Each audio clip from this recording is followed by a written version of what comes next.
ఒక ఫ్రెండ్ వాళ్ళ ఫ్రెండ్‌కి ఫోన్ చేసి ఇలా ఏడ్చిందంట. అందరూ ఎందుకీ వాళ్ళ అవసరాలకి, వాళ్ళ దీనికి మాత్రమే నన్ను ఉపయోగించుకొని ఆడుకుంటారు. బంధాలకి, బంధుత్వాలకి ఏ రిలేషన్‌కి విలువ ఇవ్వరు. అంటే నేను వాళ్ళ అవసరాలకి ఉపయోగపడతానా? అనేసని చెప్పి ఎక్కులు పుట్టి ఏడ్చిందంట. కానీ వాళ్ళ ఫ్రెండ్ పకపకా అని నవ్విందంట. ఎందుకంటే అన్నీ తెలిసిన వాళ్ళ ఫ్రెండ్ ఇంకేం చెప్పగలుగుతుంది? పకపకా అని నవ్వి, "అసలు పిచ్చిదానా! అవతల వాళ్ళకి నువ్వు ఉపయోగపడుతున్నావే గానీ, అవతల వాళ్ళని నువ్వు ఉపయోగించుకోలేదు.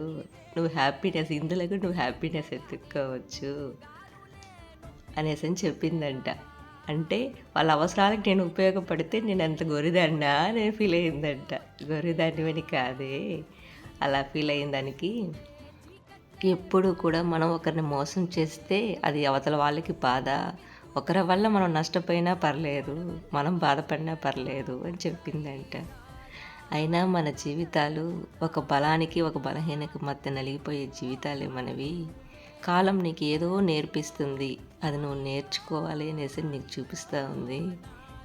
అది నువ్వు నేర్చుకొని బతుక్కుంటూ ముందుకెళ్ళాల్సిందే అని చెప్పిందంట. అలా చెప్పిన తర్వాత ఆ ఫ్రెండ్ పకపకా నవ్వి, "తిరిగి నువ్వు నాకే చెప్తున్నావే" అనేసనిందంట. అంతే కదా ఫ్రెండ్స్. మన బలహీనత అనేది చూపిస్తే అవతల వాళ్ళకి ఎలా రియాక్ట్ అవుతారు? అందుకే మన కాలం ఒక మనిషి నుంచి నేర్పిస్తుందంటే జీవితం మనకి ఏదో ఒక పాఠం నేర్పిస్తుందని. దాన్ని తెలుసుకుంటే ముందుకెళ్తాం. తెలుసుకోకపోతే దేవుడు మళ్ళీ నేర్పిస్తాడు. మళ్ళీ నేర్పిస్తాడు. మనం ఎంత త్వరగా తెలుసుకుంటే లైఫ్‌లో అంత ముందుకెళ్తాం. అలా అని మన అవతల మన బంధాలని, బంధుత్వాన్ని దూరం పెట్టాలని కాదు. మనం మన లైఫ్‌ని మనకు నచ్చినట్టుగా బ్రతకడం నేర్చుకోవాలి. అయినా బాధ పెట్టేవాళ్ళే అంత హ్యాపీగా ఉన్నప్పుడు బాధపడేవాళ్ళు ఇంకెంత హ్యాపీగా ఉండాలి? చెప్పండి. ఈ స్టోరీ నచ్చితే ఒక మంచి కామెంట్ చేయండి ఫ్రెండ్స్.